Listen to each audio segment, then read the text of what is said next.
The New York Knicks and Indiana Pacers will face off once again in the Eastern Conference playoffs. Let's preview that second round series right now.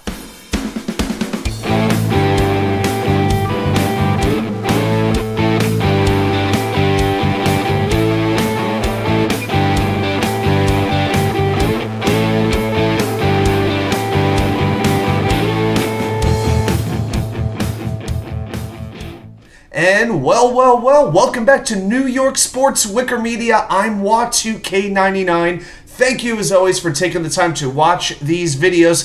So today we're going to talk a little NBA, the Knicks and the Pacers in the second round, a rivalry that I grew up on, that a lot of Knicks fans grew up on as well. This is the 18th that these two rivals will meet in the playoffs. Amazingly, Indiana is actually 4-3. All-time against the Knicks. Now, if you look at the regular season this year, the teams played 3 times. Indiana won twice, but they were all pretty much towards the beginning of the season, all before the All-Star break, so a lot has changed with these rosters. For instance, Indiana has never seen New York with oganunoby in the lineup, with Mitchell-Robinson in the lineup. Okay, so the series will open at the Garden on Monday and Wednesday nights respectively for the first 2 games. Then they go to Indiana for Game 3 on May 10th and Game 4 on May 12th. So since we don't have a whole lot of regular season stuff to go on, predicting the series, we got to get a little bit in depth on how these teams like to play and who will be able to enforce their will in this series. So let's dive in. So styles-wise, the Knicks are a slow, grind you down, beat you mentally type of a team. They defend well, and they like to win the possession game. They're not the sharpest shooting team in the league, but they rebound the ball very well on the offensive glass, and they don't turn the ball over often. Indiana, if you like NBA Jam, for instance, if you like playing that, then Indiana is going to play your style of basketball. They push the pace constantly. They want to space you out, kill you with offense, with not much resistance on the other end. All right, now the Pacers, who, by the way, won their first playoff series in 10 years. They had not won a series since 2014. They're not going to scare you defensively. Okay, they finished the regular season ranked 24th in defensive rating, 26th in defensive rebounding percentage, 19th in opponent turnover rate. So what this suggests to me is if the Knicks defense holds up the way they should, most games they should find enough offense to win. But Indiana finished with the second highest scoring offense of any team this regular season. They scored under 100 points only one time in 82 regular season games.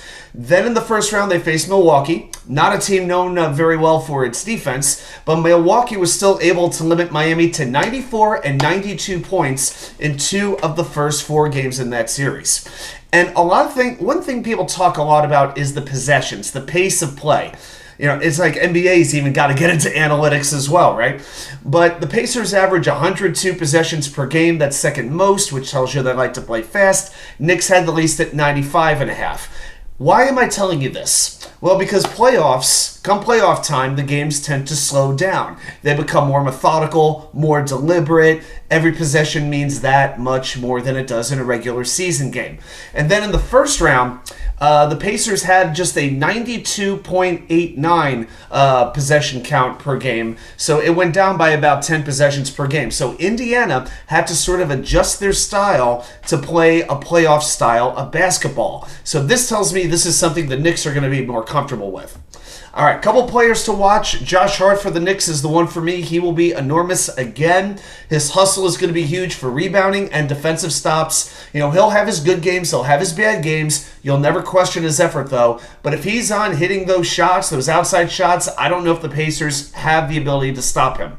Now, for Indiana, Mylesturner, their center, has been there for 9 years. This is the first time in his career he has seen the second round of the playoffs. He's averaging 19.2 points per game, 7.2 rebounds per game. He can also shoot the 3 when needed. So you have to wonder, how does Rick Carlisle, the Pacers coach, use him? More on the wing or more down low?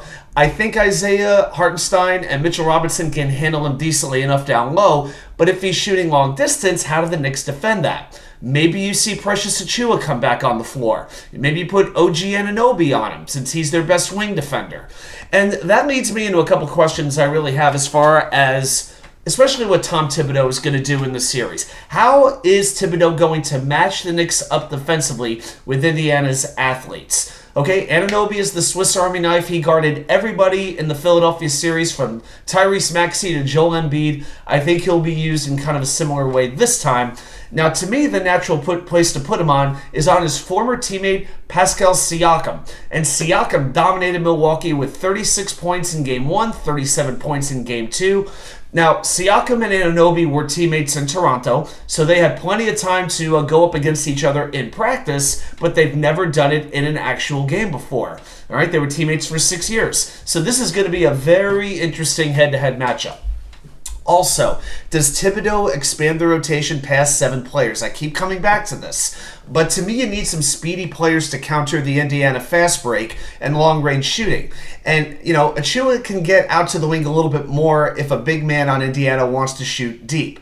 All right, it's a little bit frustrating, though, that Alec Burks has struggled so much because they could use his outside shooting, especially with Bogi Bogdanovic out for the season. But Thibodeau was asked in a press conference, any chance you might expand the rotation? And he said they could expand the rotation, which pretty much isn't a yes or a no answer, I don't expect him to give that information away in a presser. All right, and also I think one thing this series is really going to come down to is who gets the rebounds. The Knicks are a fantastic offensive rebounding team, but if Indiana can get those boards and start that transition offense, watch out. And we said Indiana is one of the worst rebounding teams in the NBA. That should be a big advantage to the Knicks, and I think that's one big reason a lot of people are picking New York to win this series. Now, I've gotten this far into this video, and I haven't even talked about the 2 superstars, one from each team, Tyrese and Jalenbrunson. These 2 guys have competed for all-star berths, for spots on the Olympic team, and now it's for a spot in the Eastern Conference Finals. Now, Brunson hasn't had too much trouble scoring on Indiana in the regular season. He put up 28 points on 22 shots in the first game. That was his worst output of the year. Then he put up 40 points and 39 points in games 2 and 3. It averages to 35.7 points per game, plus he shot better than 49% total over those 3 games. So, we talked about in the Philadelphia series, they had all these athletes to throw at Brunson. What can Indiana do? I think the likely scenario would be Aaronnesmith. He is 6'6", so he's got 4 inches on Brunson. He's 215 pounds, and his wingspan is 7 feet. I think he'll be the first one to try to defend Brunson. He just doesn't quite have the speed, maybe, if Brunson wants to drive the lane.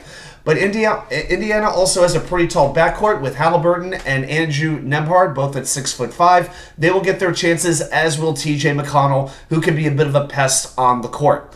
Now, when Brunson was guarded by Nesmith earlier this year, he scored 29 points on 12 of 18 shooting in under 10 minutes, but he struggled a little bit more against Halliburton and Nembhard, and they can match Brunson's speed a little bit better. But here's the thing, ever since Julius Randle went down, Brunson has become more of a scoring guard. He's going to have to keep doing that. So let's see what Rick Carlisle chooses to do. As for Halliburton, he put up 19.7 points per game with 13.3 assists per game against the Knicks, and he actually led the league in assists this year. Now, Donte DiVincenzo guarded Tyrese Maxey as well as he did in Game 6 was a huge deal.